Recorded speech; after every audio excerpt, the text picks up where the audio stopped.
Deus está te dando uma nova chance. Recomece. No livro de Isaías, capítulo 43, versículos 18 e 19 diz: Esqueçam o que se foi, não vivam no passado. Vejam, estou fazendo uma coisa nova. Ela já está surgindo. Vocês não o percebem? Até no deserto vou abrir um caminho e riachos no ermo. Tudo aquilo que não é dito não é óbvio. Existem coisas que já sabemos, mas que precisam ser relembradas, pois o fato de sabermos não significa que aplicamos. Tem algumas pessoas que sabem muito da Bíblia, mas não conseguem viver uma vida sobrenatural, porque o que muda sua história não é a quantidade de versículos que você sabe, mas é a quantidade de versículos que você vive. Temos que tomar cuidado e não pregar aquilo que não vivemos, porque discursos podem convencer hoje, mas o que muda a história de alguém é a verdade. Algumas perguntas para você. Quanto vale um recomeço? Quanto vale uma segunda chance para uma família que está por um fio? Para um casamento que está à beira do divórcio? Para um empresário que está à porta da falência? O Evangelho é a boa nova, ou seja, aqueles que eram escravos não são mais, pois em Cristo são filhos. Aqueles que eram cativos pelo pecado, em Cristo agora são libertos. Aqueles que eram cativos pelas doenças, em Cristo podem experimentar a cura. A grande verdade é que nem sempre entendemos que tudo isso já foi liberado para nós. Estamos à espera que algo aconteça. Mas eu vou te lembrar algo primordial. Aquilo que precisava acontecer já aconteceu há mais de 2000 anos atrás. Jesus, de braços abertos na cruz, declarou: está consumado. E agora mesmo, ele pergunta para você: quanto vale o novo começo? Quanto vale voltar a sonhar? Quanto vale voltar a dormir? Tem coisas que só valorizamos depois de chegar ao ponto de quase perdermos. Por exemplo, uma pessoa que está em um leito de hospital e com uma vontade louca de voltar para casa e fazer a mesma coisa simples que fazia, como tomar um café ou sair com os filhos. O mais importante quando isso acontece é a pessoa ter o entendimento de que aquela é a sua segunda chance. Começar de novo, fazendo as coisas simples que fazia, porém com um novo olhar. Alguns momentos em nossa vida são como marcos históricos e precisamos de tempo em tempo acessar esses momentos. Não é para ser nostálgico, é ter memória, porque quem tem memoriais de gratidão consegue lembrar aonde estava e o que Deus fez. Consegue lembrar aonde estava e que Deus o curou. Não coloque um ponto final onde o autor da vida continue escrevendo. Pessoas podem dizer que você não vai conseguir se reerguer, que o seu casamento não vai conseguir ser restaurado, mas entenda que às vezes queremos saber o final da história de pessoas que nem sabem a respeito da sua própria história. Só quem sabe o final da história pode dizer para nós quando ela termina. Uma das coisas que mais tem roubado de nós a celebração por aquilo que Deus já fez é ficarmos sempre ansiosos com aquilo que ainda Ele pode fazer. Com isso, estamos sempre preocupados com aquilo que vai acontecer, a estação que ainda vai surgir. Mas entenda, já está acontecendo. Você já está vivendo algo que em algum momento parecia impossível viver. Ingratidão gera esterilidade. Se você parar para pensar em pessoas que são amargas, poderá perceber que elas são movidas por ingratidão e por isso nunca conseguem frutificar algo novo. Porque um solo que não tem gratidão não tem as vitaminas necessárias para frutificar. A gratidão é você reconhecer o que Deus fez no passado. Então você está pronto para receber o que Deus quer fazer no seu futuro.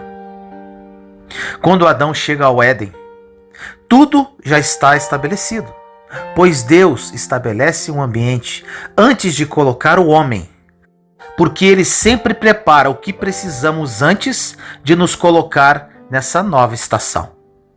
E quando Adão chegou lá, ele não plantou uma árvore sequer, mas todas elas estavam disponíveis para ele. Assim Deus estabeleceu um princípio. Preste atenção nisso. Quando você está com Ele, quando a sua dependência está nele, quando você está vivendo no ambiente que Ele gerou para você, primeiro você colhe do que Deus já preparou e depois você replanta. Agora, essa dinâmica muda depois que o homem cai, pois agora você vai ter que colher do suor do seu trabalho. E Deus estabelece uma nova dinâmica. Se você não plantar, não vai ter o que colher. A grande questão é que em Cristo, as realidades que o pecado roubou de nós foram restabelecidas. O problema de vivermos debaixo de uma nova aliança, sem termos consciência dela, é que podemos estar em um tempo em que Deus está se movendo de uma forma nova e estamos tentando funcionar de uma forma antiga. Como, por exemplo, ainda estamos tentando fazer por merecer aquilo que jamais mereceríamos. Ainda estamos trabalhando demais e deixando a família de lado, sendo que quem mantém a nossa casa é Deus. Quando entendemos isso, descansamos na certeza de que primeiro Deus abençoou para depois você plantar. Sem perceber, negociamos aquilo que é inegociável. Acabamos colocando preço naquilo que não tem preço. A graça não tem a ver com esforço para receber. A graça tem a ver com o favor de Deus, porque já recebemos.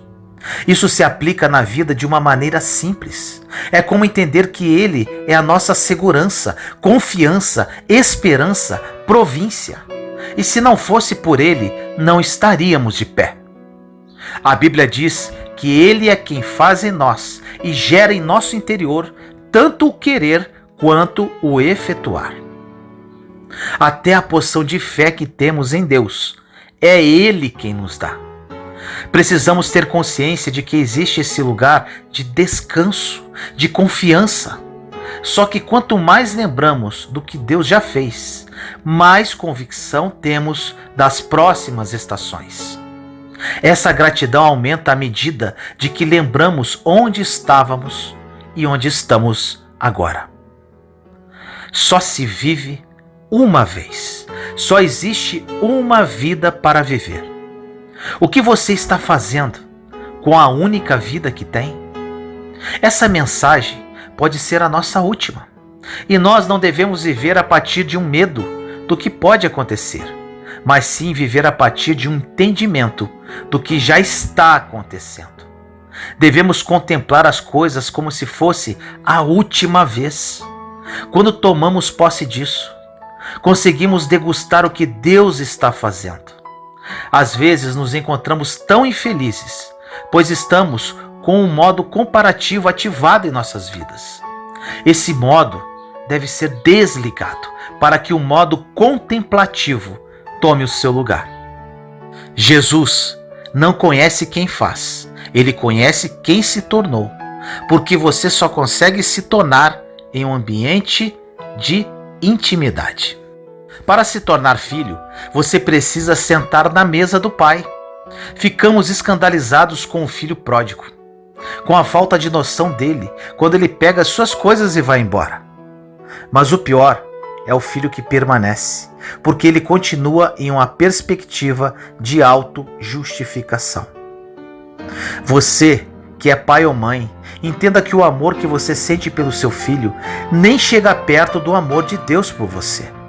Esse amor que foi capaz de invadir o inferno para trazer você de volta. Deus quer fazer mais do que você imaginou, do que você pensou, do que você já penetrou em seu coração. No livro de Lucas, capítulo 17, versículos de 11 a 19 diz: A caminho de Jerusalém, Jesus passou pela divisa entre Samaria e Galiléia. Ao entrar num povoado, 10 leprosos dirigiram-se a ele. Ficaram a certa distância e gritaram em alta voz: Jesus, mestre, tem piedade de nós. Ao vê-los, ele disse: Vão mostrar-se aos sacerdotes. Enquanto eles iam, foram purificados. Um deles, quando viu que estava curado, voltou louvando a Deus em alta voz. Prostrou-se aos pés de Jesus e lhe agradeceu. Este era samaritano. Jesus perguntou: Não foram purificados todos os 10? Onde estão os outros 9? Não se achou nenhum que voltasse e desse louvor a Deus, a não ser este estrangeiro. Então ele lhe disse: Levante-se e vá, a sua fé o salvou. 10 homens tiveram um encontro com Jesus e foram curados, mas só um voltou para falar. O que aprendemos com essa história é que o fato de recebermos de Deus não significa que caminhamos com Ele, e caminhar com Ele não significa ter plena revelação do que Ele é. Não tem como caminhar ao lado de Deus sem usufruir plenamente de quem Ele é.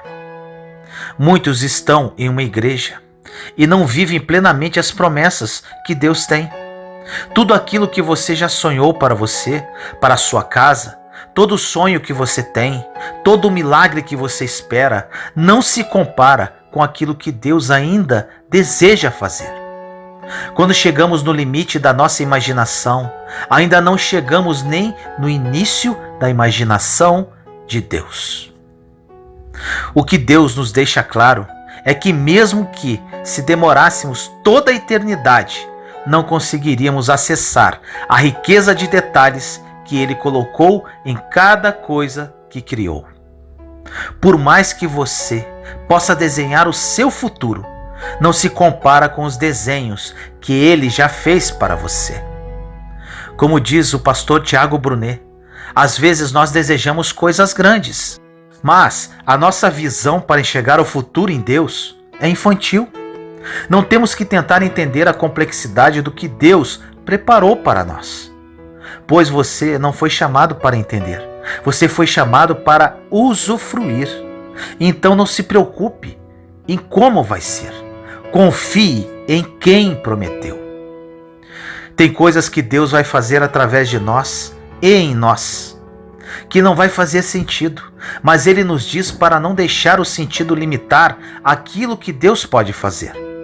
Ele não se move segundo a voz, segundo o natural. A essência dele se move a partir do sobrenatural. É quando o natural se rende ao sobrenatural que Deus se revela. O mesmo Jesus que chamou Lázaro para fora é aquele que reina sobre o mundo hoje. Você precisa de um renovo. Renovo significa galho novo que brota no topo de uma árvore recém-cortada e que dá origem a uma nova árvore. E essa nova árvore cresce mais forte. Quando Deus fala que tem para nós um renovo, quer dizer que por mais que algumas coisas tenham sido cortadas lá na sua base, Ele não precisa que você vá para outro lugar para fazer. Ele faz no mesmo lugar. Deus não precisa que mudemos coisas para que Ele faça. Existem pessoas que mudam de lugar, cidade, emprego, esposa e nada muda. Porque Deus não quer que você mude as circunstâncias externas. Ele quer transformar você por dentro. Não tem a ver com o lugar que você está, e sim em quem você tem se tornado. É exatamente no lugar onde você foi humilhado que Deus quer fazer o novo. Deus pega aquilo que parece loucura para os homens e renova com o poder dele. E aquilo que parece loucura para o mundo, para os que creem, é poder dele. Aquilo que um dia tentou paralisar a sua vida vai ser um novo começo. Creia e tome posse desta palavra. Deus tem um plano mais que perfeito para a sua vida e quer realizá-lo a partir de hoje. Apenas decida e comece de novo. Ore comigo assim: Senhor amado, nos colocamos em sua santa presença neste momento. Eu, meus irmãos e irmãs em Cristo Jesus. Pai querido, peço a Ti no dia de hoje um despertar nos corações de todas as pessoas que ouvirem esta mensagem, vindo diretamente do Seu trono de glória para seus filhos e filhas. Pai, muitos cativos presos ao passado, paralisados na vida, perdidos e sem saber por onde começar. Que o Seu Santo Espírito toque nesses corações aflitos, gerando em cada um deles o desejo de recomeçar, o desejo de experimentar um novo em Cristo Jesus, que já está disponível para todos nós. Que hoje a mudança aconteça, que hoje vidas sejam transformadas, que hoje haja um recomeço. Uma história começa hoje, Pai, uma história de amor, de superação e de fé. Consagro no Seu altar, Senhor, todas essas almas sedentas de Ti e prontas para recomeçar contigo. Assim eu oro, em nome do nosso Senhor Jesus Cristo. Amém. Você ouve a voz de Deus? Como ser sensível à voz de Deus? No livro de João, capítulo 5, versículos 24 e 25 diz: Eu asseguro, quem ouve a minha palavra e crê naquele que me enviou, tem a vida eterna e não será condenado, mas já passou da morte para a vida. Eu afirmo que está chegando a hora, e já chegou, em que os mortos ouvirão a voz do Filho de Deus, e aqueles que a ouvirem viverão. Você já se perguntou como ouvir a voz de Deus e saber se Ele fala comigo? Acredito que essa seja a principal dúvida dos cristãos. E por isso essa mensagem vai ajudá-lo a ter uma vida de comunhão com Deus e principalmente equilibrada. Muitas pessoas questionam que nunca sabem se Deus realmente está falando com elas. Com isso ficam confusas e nunca têm coragem de tomar uma decisão. Ao mesmo tempo, existe um grupo de pessoas que ouve até demais. Eles falam: Deus me disse para fazer isso e aquilo. Porém, um tempo depois, os vemos fazendo algo que contraria aquela direção de Deus. Com isso, fica difícil acreditar que Deus realmente deu alguma direção a essas pessoas. Diante desses dois extremos, os que nunca ouvem e os que ouvem demais, é importante saber que no mundo há muitas vozes e precisamos discernir quais são elas. Veja o que a palavra de Deus diz em 1 Coríntios 14, versículos 10 e 11. Sem dúvida, há diversos idiomas, vozes no mundo. Todavia, nenhum deles é sem sentido. Portanto, se eu não entender o significado do que alguém está falando, serei estrangeiro para quem fala, e ele estrangeiro para mim. Realmente, há muitas vozes no mundo, incluindo a minha e a sua. Os cientistas dizem que falamos em pensamento com nós mesmos, mais de 120 palavras por minuto. Além disso, temos outras vozes que afetam diretamente a nossa vida: o celular, a televisão, filmes, pessoas, pastores, demônios, etc. E no meio de todas essas vozes está a voz de Deus. Agora preste atenção no versículo 33 de 1 Coríntios 14. Diz assim: Pois Deus não é Deus de confusão, mas de paz. É interessante observarmos que hoje a maioria das pessoas estão confusas e não tem paz. O mundo está confuso, cristãos estão confusos e até mesmo os líderes estão confusos. Essa é uma característica do nosso tempo. Mas por quê? É que atualmente absorvemos mais informação em um mês do que nossos bisavós em todas as suas vidas.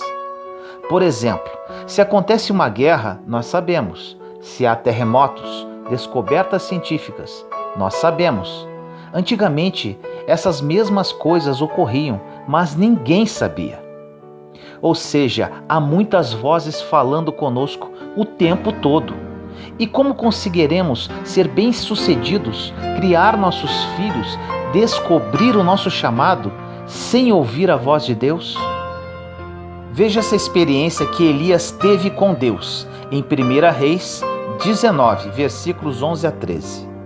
O Senhor lhe disse: saia e fique no monte na presença do Senhor, pois o Senhor vai passar. Então veio um vento fortíssimo, que separou os montes e esmigalhou as rochas diante do Senhor. Mas o Senhor não estava no vento. Depois do vento houve um terremoto, mas o Senhor não estava no terremoto. Depois do terremoto houve um fogo, mas o Senhor não estava nele. E depois do fogo houve o murmúrio de uma brisa suave. Quando Elias ouviu, puxou a capa para cobrir o rosto, saiu e ficou à entrada da caverna. E uma voz lhe perguntou: o que você está fazendo aqui, Elias? Sabemos que Elias foi um grande homem de Deus.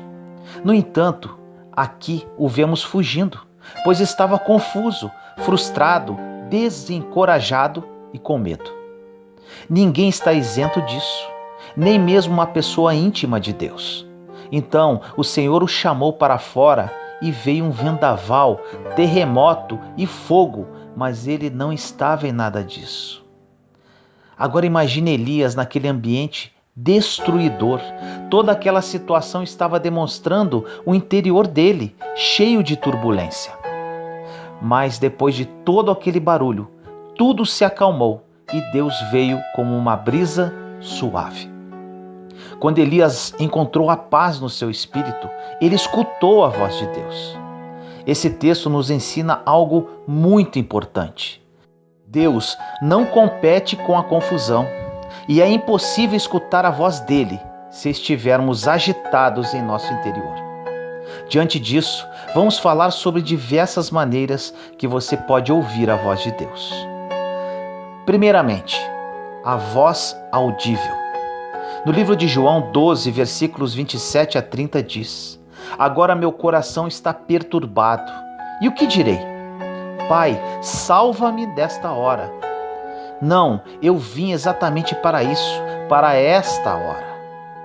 Pai, glorifica o teu nome. Então veio uma voz do céu: eu já o glorifiquei e o glorificarei novamente. A multidão que ali estava e a ouviu diz que tinha trovejado. Outros disseram que um anjo lhe tinha falado. Jesus disse: esta voz veio por causa de vocês, não por minha causa. Perceba aqui que todos escutaram, mas somente Jesus reconheceu. Alguns acharam que tinha sido um trovão e outros pensaram que um anjo tinha falado com eles. Essa maneira de Deus falar acontece somente em casos muito específicos. A segunda forma de ouvir a voz de Deus é através do Espírito Santo. No livro de Atos, capítulo 8, versículo 29 diz: e o Espírito disse a Filipe: aproxime-se dessa carruagem e acompanhe-a. Essa é a maneira mais comum que Deus usa para se comunicar conosco. Ele fala em nosso espírito e muitas vezes podemos pensar que seja apenas um pensamento, uma coisa da nossa cabeça. Por isso é importante estarmos em comunhão com Deus, para discernirmos se essa voz em nosso interior vem do Espírito Santo. A terceira forma que podemos ouvir a voz de Deus é através dos sonhos. No livro de Mateus, capítulo 1, versículo 20, diz: Mas, depois de ter pensado nisso, apareceu-lhe um anjo do Senhor em sonho e disse: José, filho de Davi, não tema receber Maria como sua esposa, pois o que nela foi gerado procede do Espírito Santo. Deus falou com José através de um sonho, mas não vá ao extremo dizendo que todo sonho é de Deus. Isso é perigoso, porque não somos guiados por sonhos, mas pelo Espírito Santo. A outra forma de ouvir a voz de Deus é através de profetas. No livro de Atos, capítulo 11, versículos 27 e 28 diz: Naqueles dias, alguns profetas desceram de Jerusalém para Antioquia.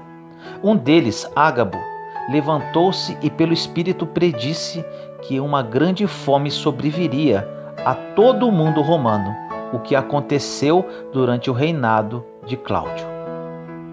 Deus ainda usa os profetas, mas temos um grande problema aqui.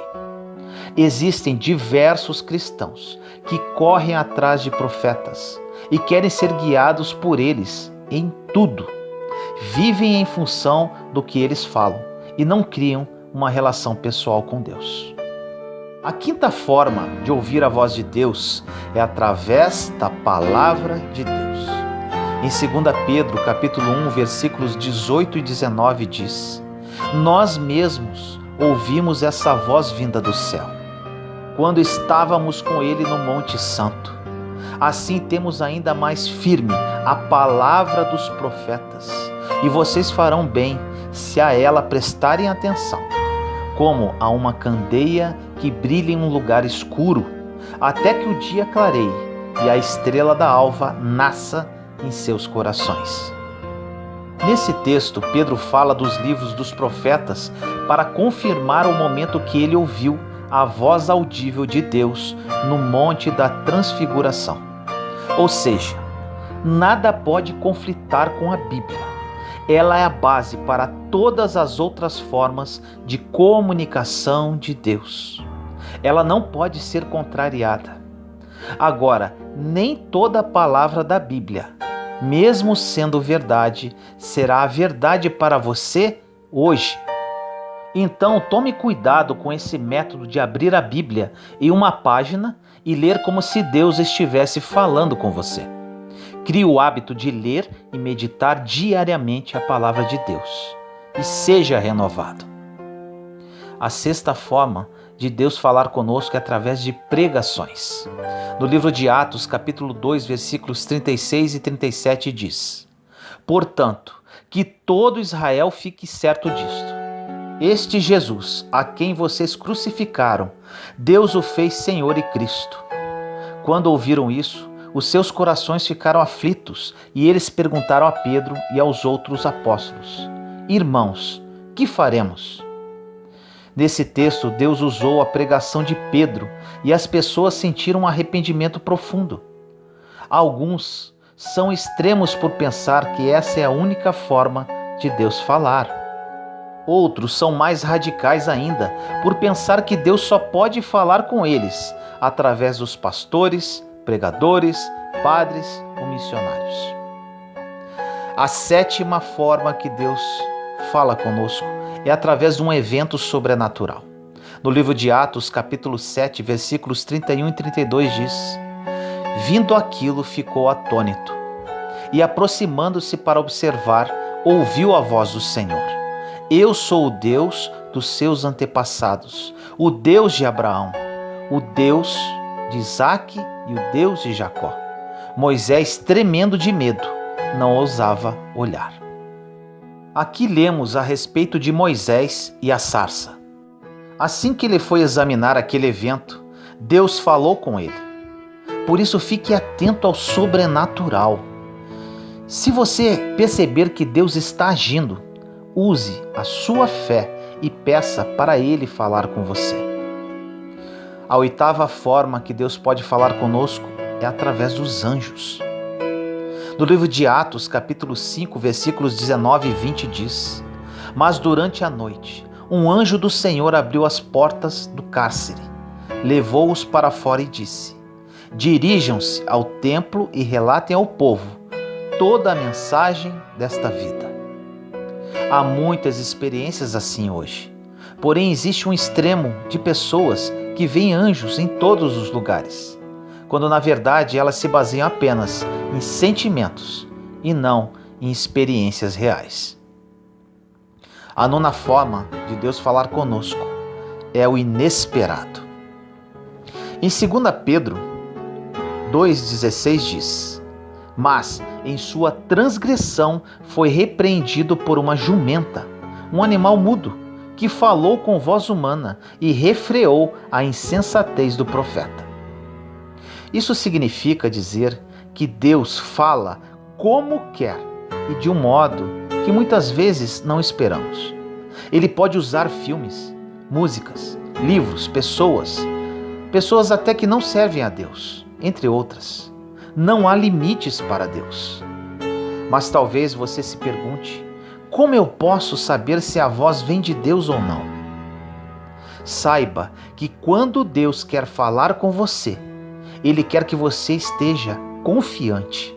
Então, Ele usará mais de uma maneira para fazer isso, ou confirmará o que disse anteriormente. Por exemplo, se Deus falou com você através de um sonho, pode ser que Ele envie um profeta para confirmar o sonho. Talvez isso demore dias, meses ou até anos. Não importa. Ele quer que a sua fé aumente para que sejam cumpridos os propósitos dele através da sua vida. Se há confusão, não é Deus. Ele não brinca com você dizendo: vai para lá e depois vem para cá. Para ouvirmos a voz de Deus, precisamos criar intimidade com Ele. Deus fala conosco, porém, devido à correria em nosso dia a dia e principalmente da nossa mente atribulada, não criamos sensibilidade para ouvi-lo devidamente.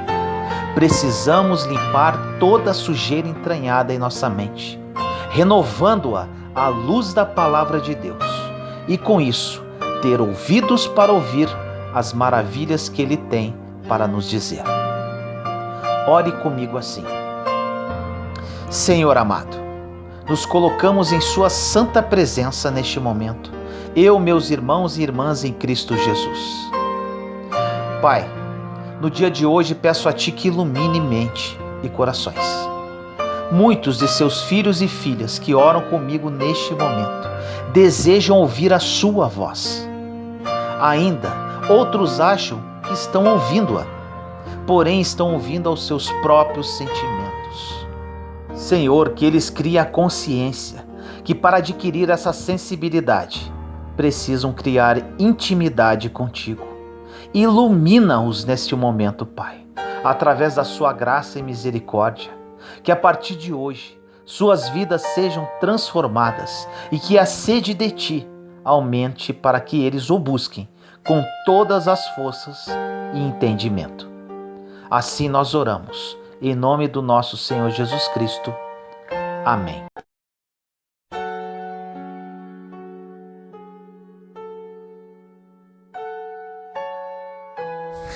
Você precisa de libertação ou de ocupação?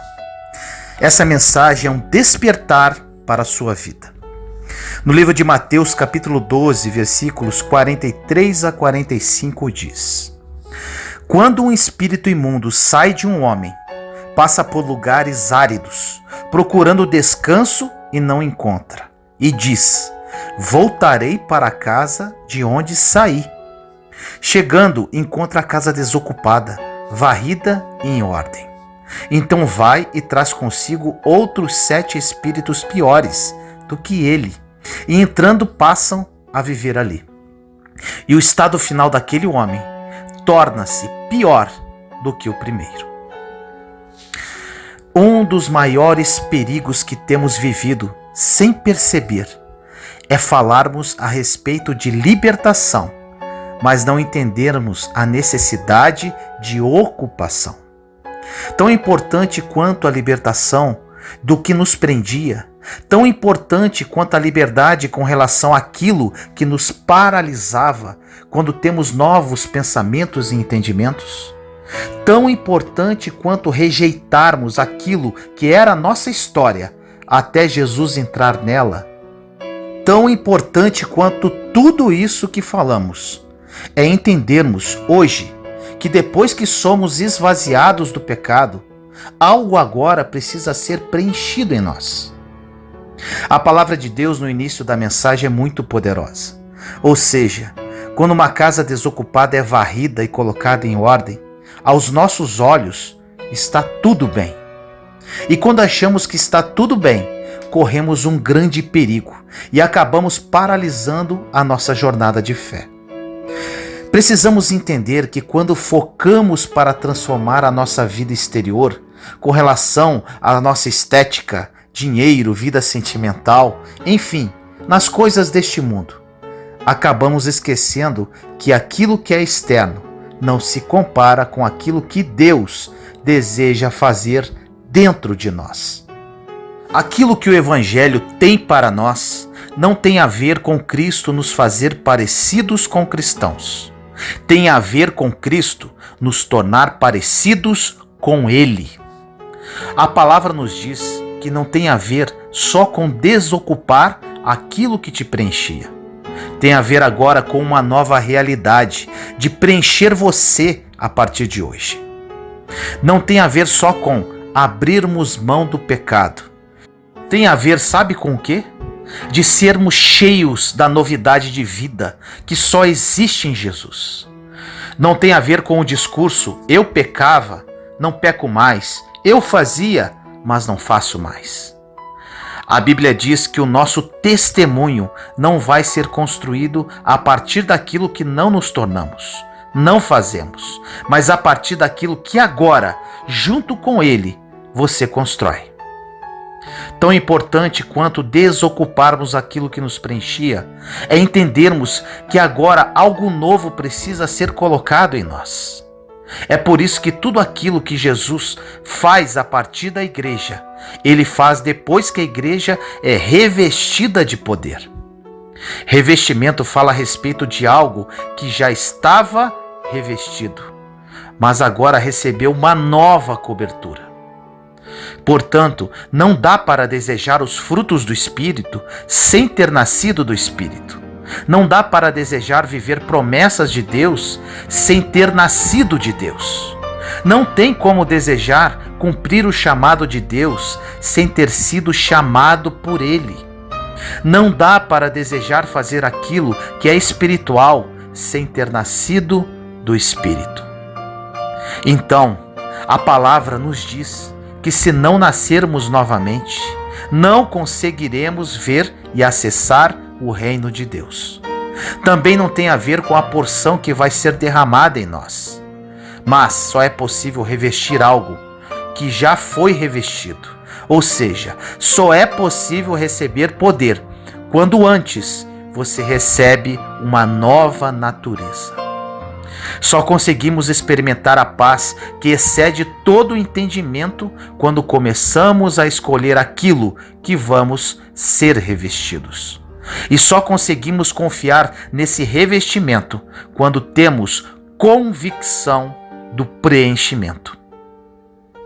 Eu sei quem me preenche, por isso eu sei quem me reveste. Eu sei que em algum momento a natureza de Deus foi gerada em mim e por isso o caráter de Deus está disponível para mim. É assim que você deve pensar. Quando você entende que o poder de Deus está disponível para você, você entende também que pode tudo aquilo que Ele diz que você pode. Você entende que vai usufruir de tudo aquilo que Ele diz que você vai usufruir. Entenda que essa nova natureza não tem a ver com a conversão de religião, não tem a ver com mudança de bloco religioso. Por isso, não vai mudar a sua história se Cristo não mudar ela primeiro. O Anderson Silva disse o seguinte: muitas vezes a religião fica discutindo os lugares que podemos ou não entrar, e tem pessoas que não entram em lugares com medo de se contaminar. E o medo de não entrar em um ambiente com essa preocupação só mostra que Cristo ainda não nos fez. Você só tem medo do que um ambiente pode fazer com você quando Cristo ainda não fez em você. Toda revolução exterior só acontece quando antes existe um preenchimento interior. Não tem a ver com aquilo que está ao redor de você. Jesus veio para reconstruir aquilo que está dentro de você. Jesus nunca exige de nós algo que ele não tenha dado primeiro. E esse é o grande choque entre a graça e a religião. A religião sempre vai te exigir. A religião cobra de você a bondade, mas a graça te faz uma pessoa boa. A religião te cobra santidade, a graça te faz santo. A religião te cobra generosidade, a graça te faz generoso. Porque nós não somos generosos pelo que fazemos, nós somos generosos pelo que nos tornamos. Pois você é nesse mundo aquilo que Jesus é. Não dá para ser como ele abrindo mão das características dele. Se você conhece alguém que se diz nascido de Deus, que não expressa a natureza dele, ou essa pessoa está te enganando, ou está se enganando. Algumas de suas orações nunca serão respondidas, porque Deus nunca vai abençoar algo que ele deseja que morra. Tem orações que fazemos, que pedimos para que Deus prospere algo que ele deseja que a gente já tenha aberto mão há muito tempo. Às vezes pedimos para que Deus faça algo que ele nem gostaria que tivéssemos começado. Tem muita gente cansada na jornada de fé, porque está tentando fazer para merecer, quando na verdade nós jamais merecíamos. Porque Cristo fez por nós e agora temos acesso a tudo aquilo que ele tinha direito. Mas isso só acontece quando você é preenchido por ele. Não tem a ver só com a libertação de um passo de fé. Tem a ver com o preenchimento de uma caminhada de fé. O problema de sermos só simpatizantes da fé é que passamos a vida inteira desejando coisas que nunca vão acontecer. Só preenchemos o banco da igreja, mas não deixamos Deus preencher o nosso interior. Em Apocalipse 3:20 diz: Eis que estou à porta e bato. Se alguém ouvir a minha voz e abrir a porta, entrarei em sua casa e com ele cearei, e ele comigo. E normalmente ouvimos essa passagem ou compartilhamos ela como se fosse Deus convidando alguém que ainda não o recebeu para deixá-lo entrar. Mas na verdade, quando a palavra diz isso, é de um momento completamente diferente, como Jesus batendo a porta de uma igreja, como se ele dissesse: Ei, igreja, vocês fecharam a porta e me esqueceram do lado de fora. O maior número de conversões que a história já experimentou no Brasil está acontecendo exatamente agora. Agora existe uma pergunta no ar: o que tem mudado através desses números? Eu respondo: nem tanto tem mudado, porque não tem a ver com o número de pessoas que têm professado a fé. Tem a ver com o número de pequenos cristos que têm se formado. A primeira vez que nós somos chamados de cristãos é quando a característica de Cristo começa a se expressar com tanta força através da igreja, que as pessoas percebem que cada um daqueles que professam é exatamente como ele é. Como se fossem a miniatura de Jesus passeando nas ruas da cidade. A pergunta que eu faço é: quanto temos nos parecido com Jesus ao longo dos últimos anos? Alguma coisa mudou nessa porção? Será que você é mais generoso do que era há 2 anos atrás? Você é mais bondoso do que antes? Você é mais apaixonado agora? Você é mais aquebrantado do que era? Você está mais disponível para Deus do que estava há 2 anos atrás? Se continuamos da mesma forma que estávamos há alguns anos, significa que a nossa caminhada com Deus não tem transformado o que nós somos. E esse é o problema, de nos tornarmos apenas simpatizantes da fé. Gostamos da música cantada, da palavra ministrada, mas se isso não mudar o que somos, a nossa fé não tem sentido. O tipo de evangelho que Jesus morreu para que fosse compartilhado fala a respeito das boas novas. A boa notícia de Deus para a criação é que aquilo que havia sido perdido pelo pecado foi resgatado pela cruz. Aquilo que não estava mais disponível para a criação, agora novamente foi disponibilizado.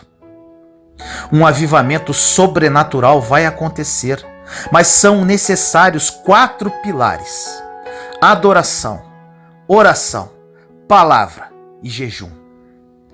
Quando esses 4 pilares se estabelecem, é impossível conter o avivamento da igreja. Na sua caminhada de fé, você tem usado esses 4 pilares? Você pode não experimentar aquilo que Deus tem para você se você não se entregar na medida que Ele espere que você se entregue. O ano está acabando e começa agora o período de expectativa, de traçarmos planos, fazermos rabiscos, de prometermos coisas para nós mesmos que nos últimos 10 anos não fizemos. E a grande verdade é que tão importante quanto a expectativa que você tem para o novo de Deus, tem que ser a expectativa que você tem para o único capaz de estabelecer um novo sobre você. O interessante é que em todas as culturas, em todas as épocas, em todo momento da história, sempre houve adoração, porque a adoração faz parte de quem nós somos. Nossa natureza é uma adoração. Por isso que os índios adoram o sol e a lua. Por isso que os egípcios adoravam no seu tempo. É por isso que nesse exato momento existem pessoas adorando a todo tipo de coisa. Existe um princípio em relação à adoração. Nos tornamos parecidos com aquilo que adoramos. Então a grande verdade é que em todo o tempo, em toda a criação, a pergunta que precisa ser respondida não é se adorarmos, mas ao que estamos adorando. A necessidade que a criação tem de adorar algo é, por exemplo, quando Moisés sobe a um monte para ouvir algo de Deus.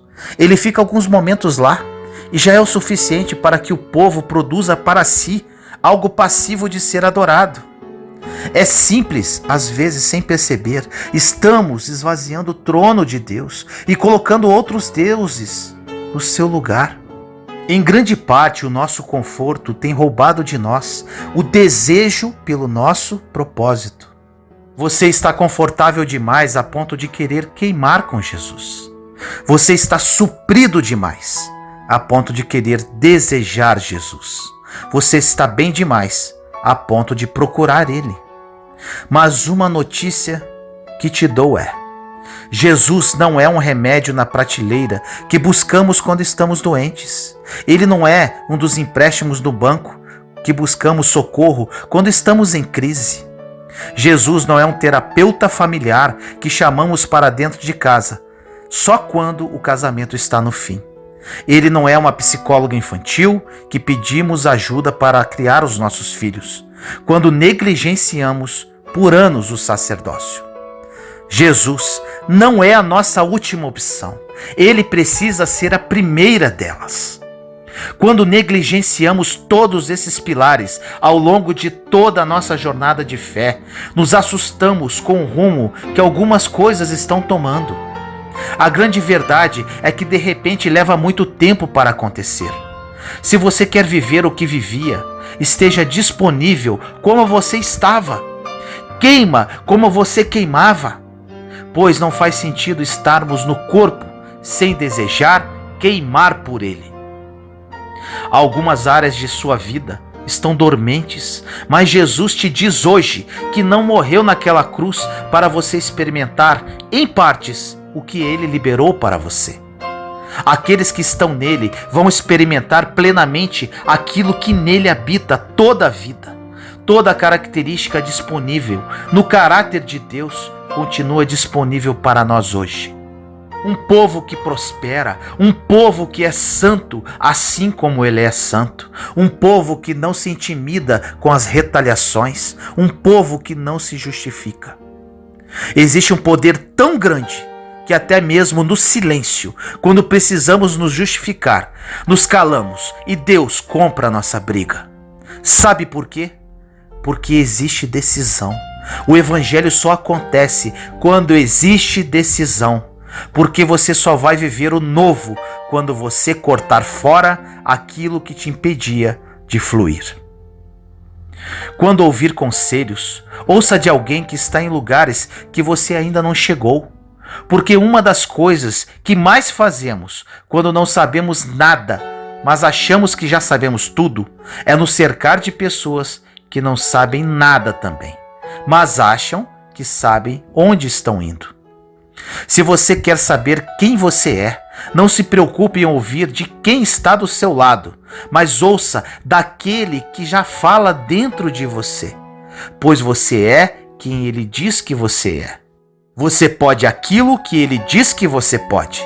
Você vai viver aquilo que ele diz que você vai viver.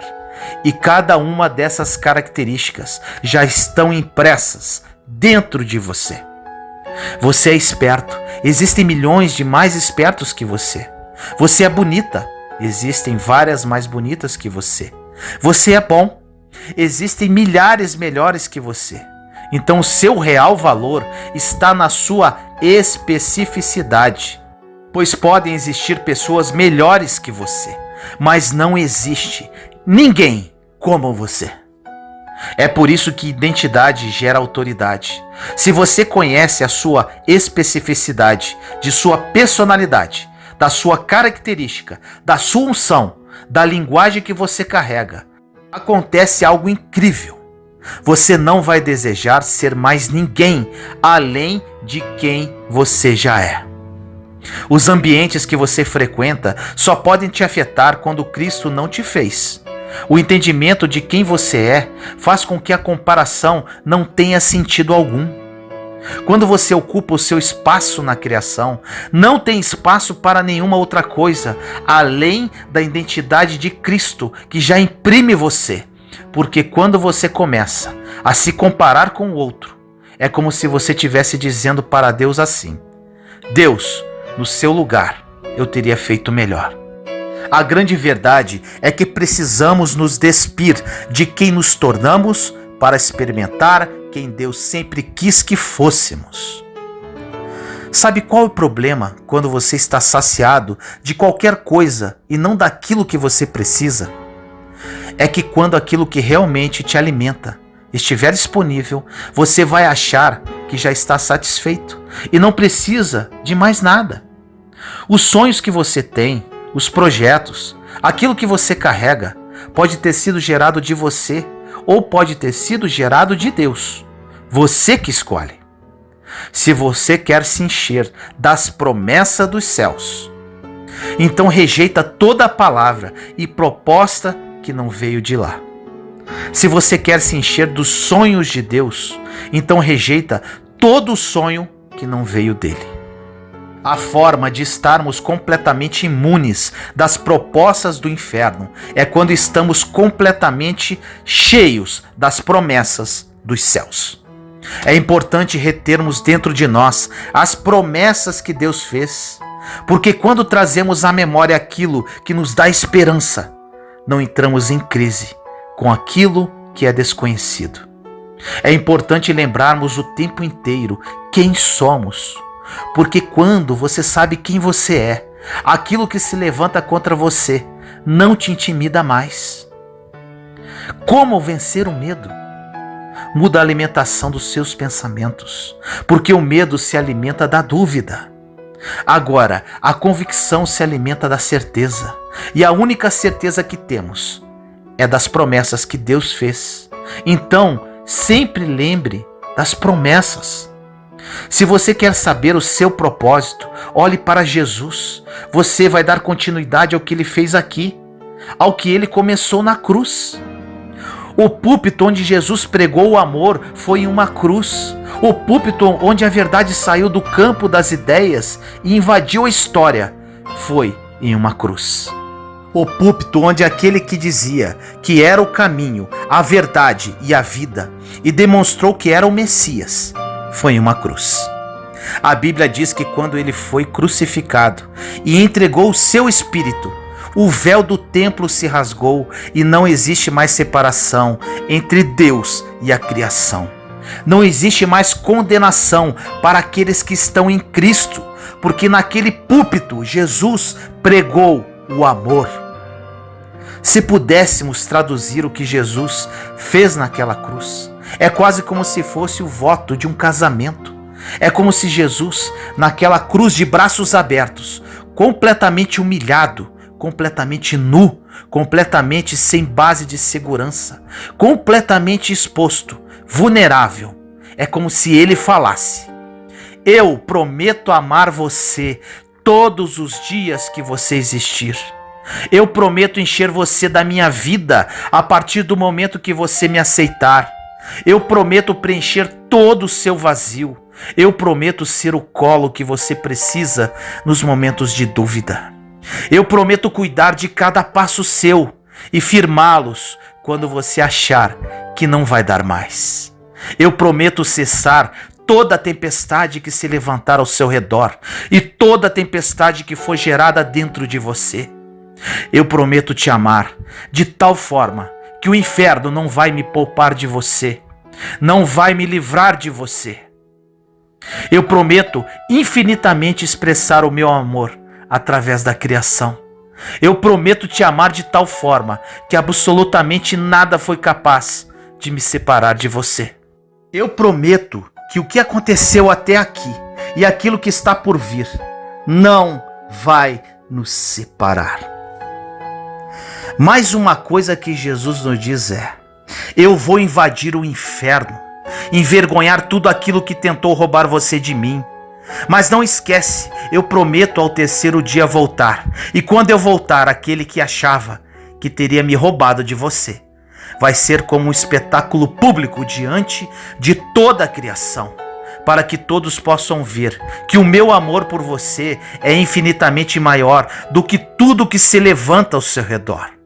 Eu prometo que o medo que te paralisava não vai paralisar mais. Eu prometo que a sua ansiedade que tentava roubar de você o presente não vai roubar mais. Eu prometo que nem a morte, nem a vida, nem os anjos, nem os demônios, nem os principados, nem o presente, nem qualquer coisa da criação será capaz de me separar de você. Eu prometo que se eu for a primeira parte dos seus dias, todos os seus dias serão plenos. Eu prometo que se eu for a primeira parte dos seus sonhos, todos os seus sonhos se cumprirão. Eu prometo que se eu for o propósito da sua jornada de fé, todos os seus propósitos serão realizados. Eu prometo que se eu for o único a quem você buscar socorro, você vai encontrar em mim refúgio e fortaleza. Pois podem cair 1000 ao teu lado e 10.000 à tua direita, mas você não será atingido. Eu prometo por mim mesmo. Eu sou o que sou. Eu sou o caminho, a verdade, a vida. Ninguém vai ao Pai se não for através de mim. Eu prometo estar com você todos os dias, até que a morte nos aproxime. Ore comigo assim: Senhor amado, nos colocamos em sua santa presença, eu, meus irmãos e irmãs em Cristo Jesus. Pai amado, no dia de hoje vim orar por todos aqueles que estão apáticos. Querido Deus, quantos cristãos paralisados, Pai.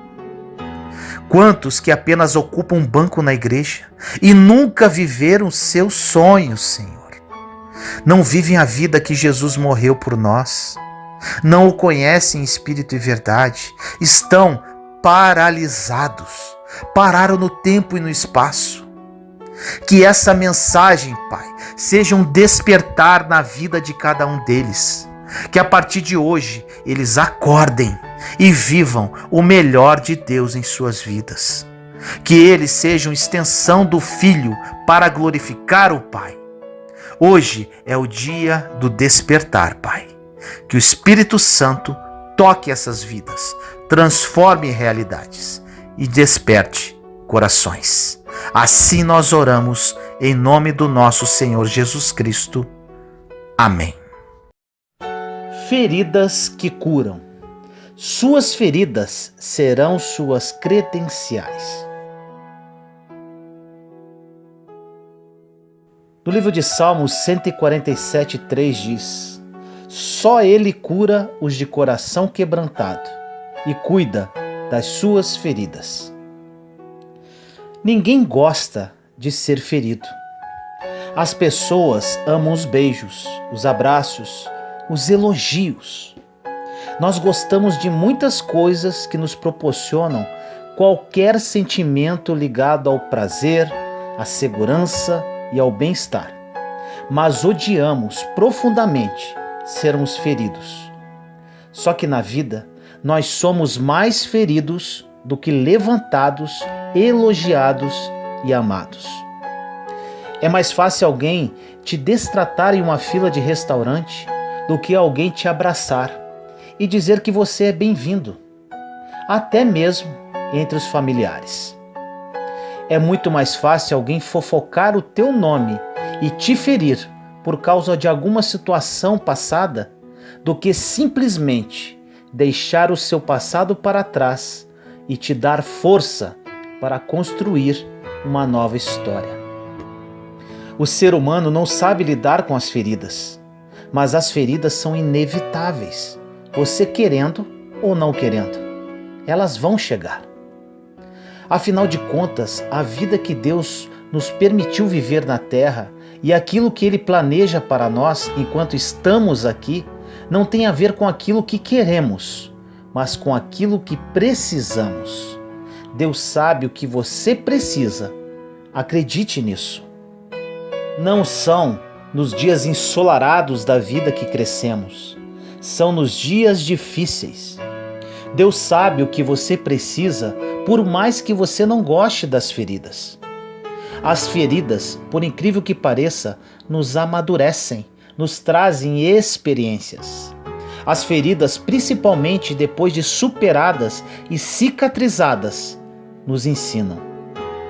O que mais desejamos é ter carinho, atenção e aceitação em nossos relacionamentos.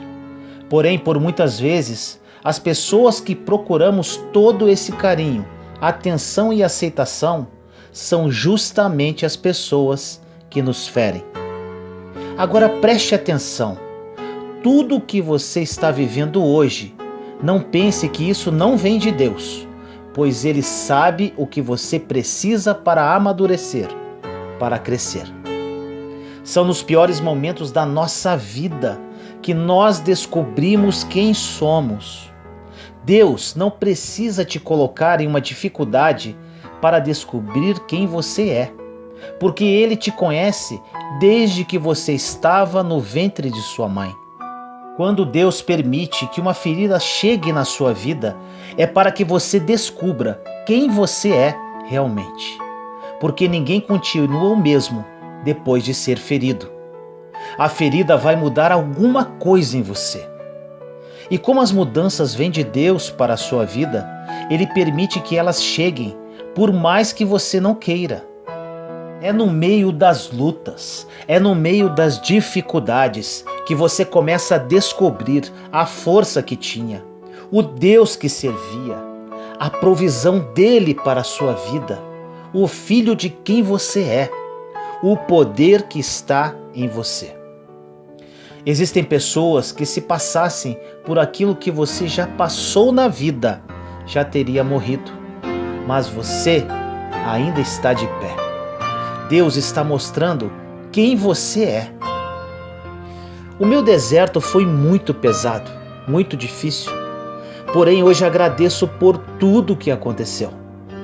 No momento da dor, que amadurecemos.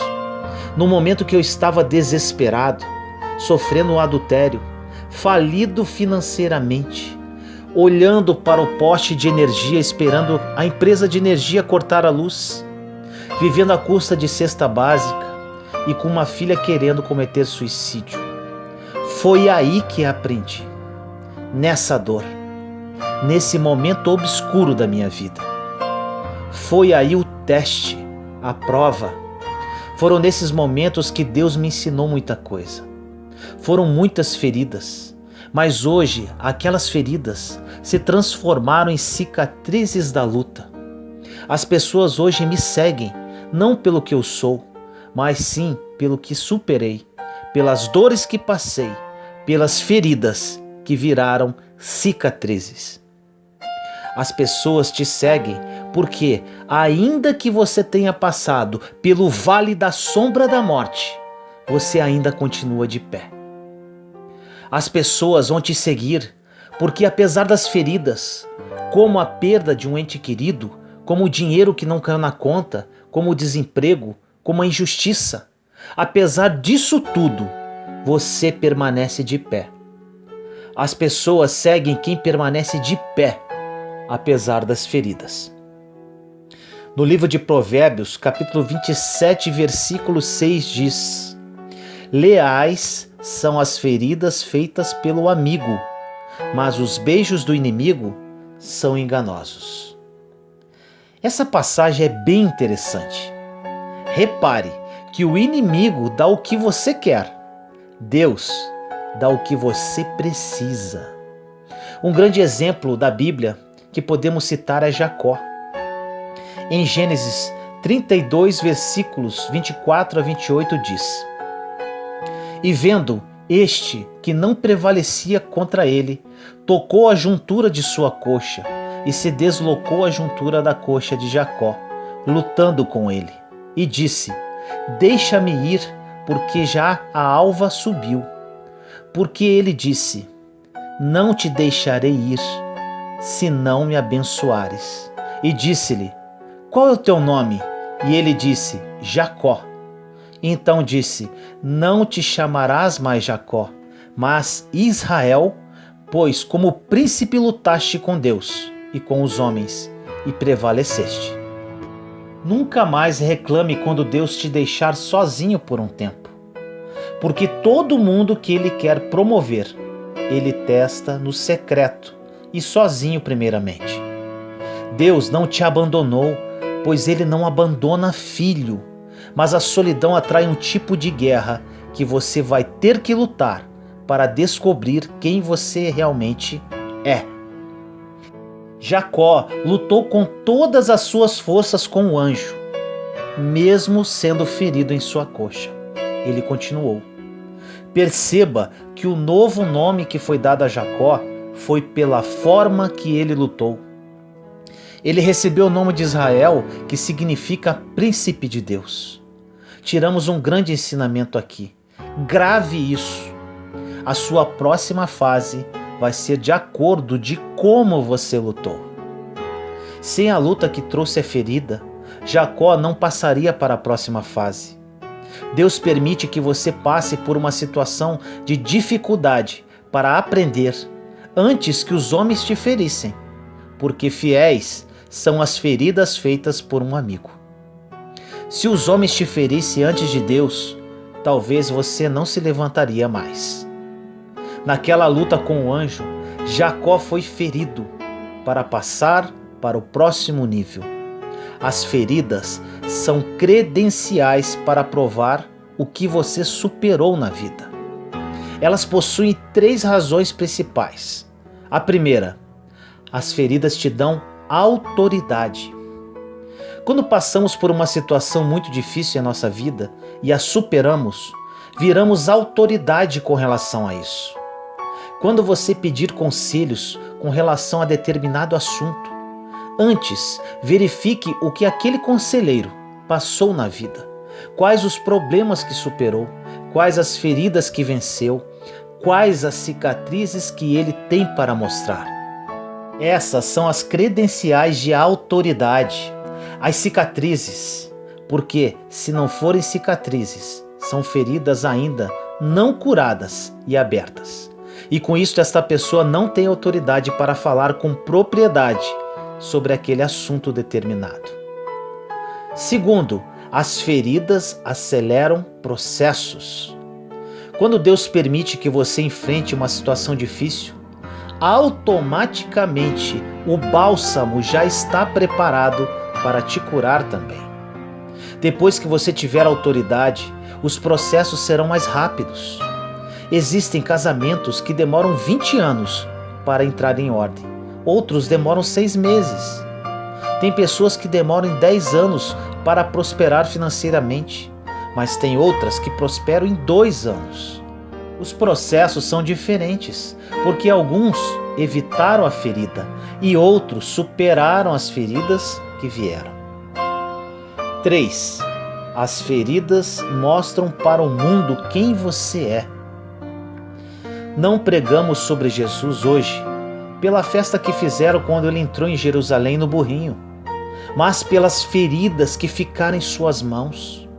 As feridas te promovem, te colocam na história. Quando Deus permitiu que as mãos e os pés de Jesus fossem feridos e o seu corpo dilacerado, era para que a bênção que estava nele passasse para todas as gerações, inclusive para você. E também para que ele entrasse para a história, porque leais são as feridas feitas por um amigo. As feridas que são feitas por Deus cicatrizam. As feridas feitas por homens ficam abertas. Quando ficam cicatrizadas, viram credenciais, autoridade, promoção. Quando ficam abertas, apodrecem. Normalmente as pessoas comentam do seu dia ruim, não do dia bom. Passarão 10 anos, as pessoas vão continuar lembrando do dia que você foi ferido, mas você suportou, cicatrizou e agora virou uma autoridade. Você tem uma credencial. As pessoas divulgam seu nome de acordo de como você lutou diante das feridas. Quando você está passando pelo período do sofrimento, as pessoas vão falar, vão fofocar, vão opinar. No meu caso, virei assunto na cidade onde eu morava. Deixe isso para lá. Apenas ore, lute, aproxime-se de Deus, conheça-o, ame-o. Isso que vai te levantar e você vai virar autoridade. São as suas feridas que vão definir o seu próximo passo do futuro. Quando você for decidir o próximo passo da sua vida, olhe para as feridas que você carrega no corpo, na alma, que elas vão te apontar o próximo passo, porque ninguém continua o mesmo depois de superar uma dor. Quando você vence uma dor, você amadurece, e não é qualquer pessoa que te machuca de novo. Quando você supera uma ferida, você está muito à frente das pessoas que ainda estão lutando contra essas feridas. Agora preste atenção nisso. Muito mais importante que a ferida que você tem é quem te feriu. Não entendemos quando Deus permite uma dificuldade, mas existem coisas que não precisamos entender no momento. Só precisamos continuar andando, mesmo mancando, rastejando com dor.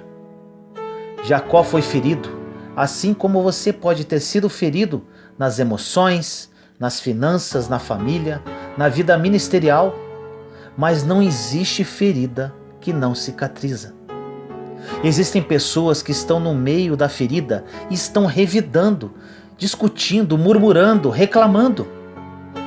Como você luta determina o processo que você vai passar. Você não é o que fez, você é fruto daquilo que lutou e venceu.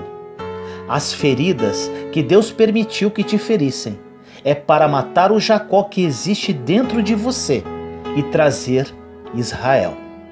Tudo que você precisa já está dentro de você. Basta usar a fé e tudo aquilo que o Senhor te ensinou. Ore comigo assim: Senhor, nos colocamos em Sua santa presença neste momento, eu, meus irmãos e irmãs em Cristo Jesus. Pai amado, agradecemos por esta mensagem. Muitos de seus filhos e filhas que oram comigo agora estão passando por momentos extremamente difíceis, momentos de muita dor, sofrimento, com as feridas expostas. Que essa mensagem, Pai, toque profundamente esses corações e que a partir de hoje cada um deles tenha consciência que suas feridas serão cicatrizadas. Que eles entendam que essas feridas vieram para o amadurecimento, para que eles mudem de fase em suas vidas. Que eles entendam também, Senhor, que nesta ferida morrerá o Jacó e nascerá o Israel. Que a vida de cada um deles nunca mais seja a mesma a partir de hoje. As feridas curam, Senhor. Assim nós oramos, em nome do nosso Senhor Jesus Cristo. Amém. Jesus está voltando?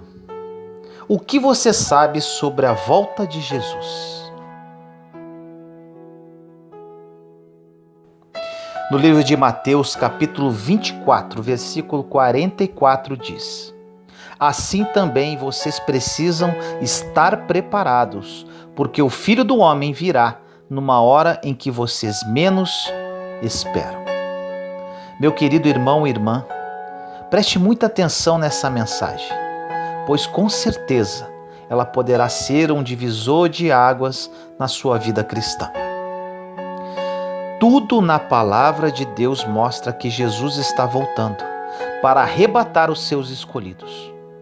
Mas quando será isso?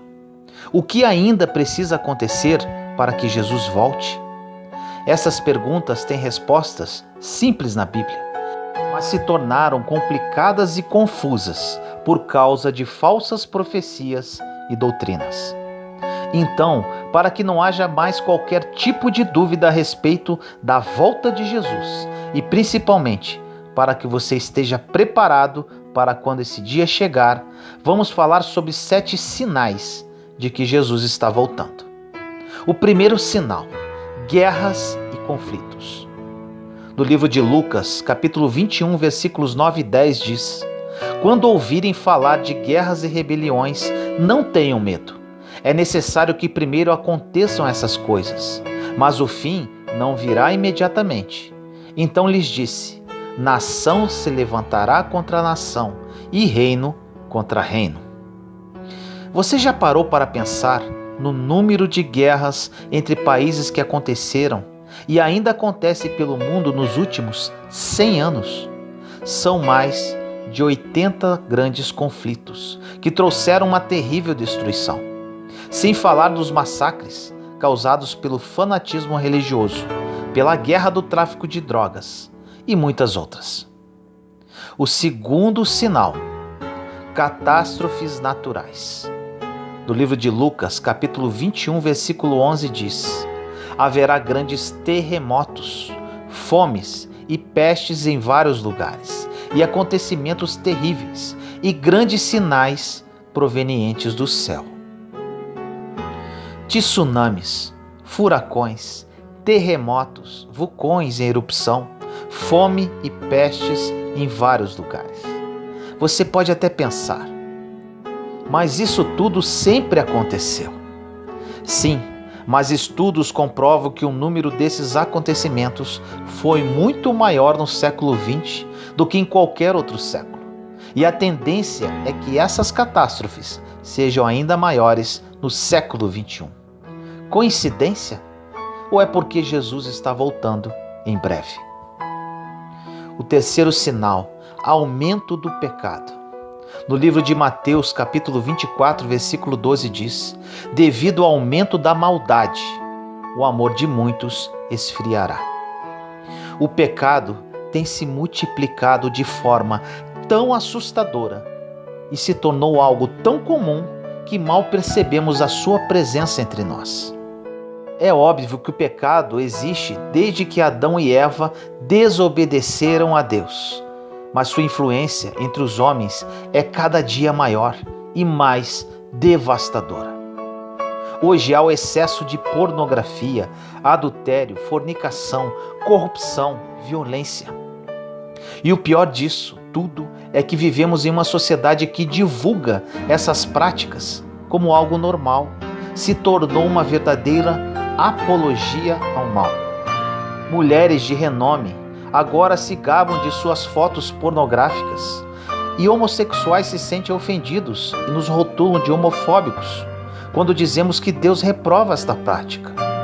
Em alguns países, a lei protege a mãe que mata seu próprio bebê no ventre.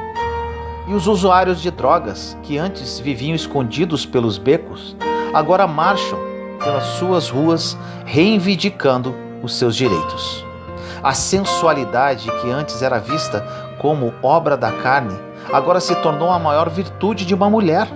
A luz virou trevas e as trevas, luz. O pecador não mais se envergonha do seu pecado. Pelo contrário, se orgulha dele. Você acha que Jesus não está voltando? O quarto sinal, a multiplicação do conhecimento. Em Daniel 12:4 diz: E tu, Daniel, encerra estas palavras e sela este livro. Até ao fim do tempo, muitos correrão de uma parte para outra, e o conhecimento se multiplicará. Por causa dos avanços tecnológicos, em menos de meio século o homem pisou na lua, criou a televisão, o telefone, o rádio, o computador, a internet, os smartphones. Na verdade, a cada minuto algo novo é criado. Tudo isso se tornou comum em nosso dia a dia. Mas o que pouca gente sabe é que essa multiplicação do conhecimento é um dos sinais de que Jesus está voltando. O quinto sinal, a propagação da nova era. Em 2 João, capítulo 1, versículo 7 diz: De fato, muitos enganadores têm saído pelo mundo, os quais não confessam que Jesus Cristo veio em corpo. Tal é o enganador e o anticristo. O movimento chamado de Nova Era é um conjunto de diferentes crenças, com o objetivo de buscar uma verdade universal. O termo Nova Era refere-se à Era de Aquário, que, de acordo com seus seguidores, está se iniciando, supostamente trazendo uma promessa de paz. A Nova Era ensina que para ser salvo não é preciso se arrepender dos pecados e crer em Jesus Cristo como Salvador. Basta apenas buscar o próprio aprimoramento da alma, chamando de evolução. Com isso acreditam na evolução do homem vindo do macaco e até mesmo em extraterrestres, como seres mais evoluídos. Ou seja, esse movimento não confessa que Jesus é um enviado de Deus para salvar e libertar o homem do pecado. O sexto sinal, renascimento de Israel. No livro de Isaías, capítulo 66, versículo 8 diz: Quem já ouviu uma coisa dessas? Quem já viu tais coisas? Pode uma nação nascer num só dia? Ou pode-se dar à luz um povo num instante? Pois Sião ainda estava em trabalho de parto e deu à luz seus filhos.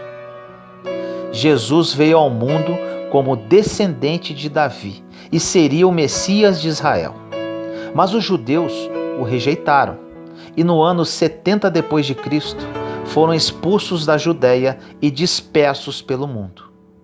Assim, Jesus profetizou que um dos sinais de que ele estaria voltando seria o renascimento da nação de Israel, com a volta do povo judeu para a sua terra. E isso aconteceu. Logo após a Segunda Guerra Mundial, a ONU votou em favor disso e no dia 15 de maio de 1948 estava criado oficialmente o Estado de Israel. Este povo, que estava espalhado no mundo inteiro por quase 2000 anos, se tornou uma nação independente. Este foi o sinal-chave pelo qual todos os outros sinais de que Jesus está voltando começaram a aparecer. O sétimo sinal: o surgimento do anticristo. Em 2 Tessalonicenses, capítulo 2, versículos 3 e 4 diz: Não deixem que ninguém os engane de modo algum. Antes daquele dia virá a apostasia, e então será revelado o homem do pecado, o filho da perdição. Este se opõe e se exalta acima de tudo o que se chama Deus, ou é objeto de adoração, a ponto de se assentar no santuário de Deus, proclamando que ele mesmo é Deus. Com a crise financeira mundial, Terceira Guerra Mundial, aquecimento global, grandes terremotos e tsunamis, fomes e doenças em escala global, surgirá uma pessoa, de forma bem sutil, com o discurso de trazer a paz e a unidade a todos os povos, e conseguirá resolver aparentemente as calamidades da Terra. Tudo indica que a crise financeira será resolvida com uma moeda única mundial, provavelmente o chip sobre a pele. A guerra será resolvida com um acordo entre Israel, os árabes e o resto do mundo. As diferenças religiosas serão sanadas através do Conselho Mundial das Religiões, sob o comando do Anticristo. A fome acabará, pois se criará um sistema de distribuição de alimentos. Com a solução aparente dos problemas da humanidade, o Anticristo será aclamado por todos os povos e proclamará Jerusalém como sua capital, exigindo a adoração de todas as pessoas. E realmente ele receberá essa adoração. Mas somente um povo na terra se recusará a adorá-lo e receber a sua marca.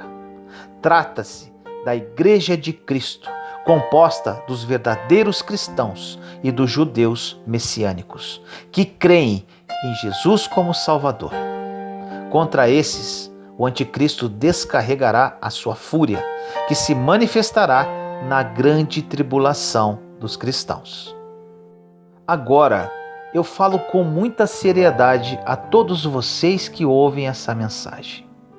Diante de todos esses sinais, fica muito claro de que Jesus está voltando. E você, como se sente diante disso? Você está preparado para quando a trombeta tocar? Como tem sido a sua busca pela salvação? Te dou um conselho: não perca tempo. Reconheça Jesus como Senhor e Salvador da sua vida o quanto antes, pois amanhã poderá ser tarde demais. Ore comigo assim: Senhor misericordioso, entramos em sua santa presença neste momento, eu, meus irmãos e irmãs em Cristo Jesus. Pai amado, que essa mensagem toque profundamente todos os corações de quem a ouvi-la. Muitas pessoas desconhecem a verdade que vem de ti, desconhecem o caminho correto a percorrer e não vivem a vida que o Senhor idealizou para cada uma delas. Muitas não conhecem Jesus, outras conhecem, são cristãos, porém vivem uma vida de pecado e não o amam em espírito e verdade. Desperta-os, Pai, no dia de hoje. Que hoje seja um marco na vida de cada uma delas, para que aceitem verdadeiramente Jesus como seu único Senhor e Salvador. Assim eu oro em nome do nosso Senhor Jesus Cristo. Amém. Se você gostou desta mensagem, compartilhe para edificar mais vidas. Caso queira adquirir o meu livro Terra Prometida, 21 lições que me ajudaram a vencer o deserto, o link está na descrição desse vídeo. Aproveite a promoção por tempo limitado. Te amo em Cristo Jesus.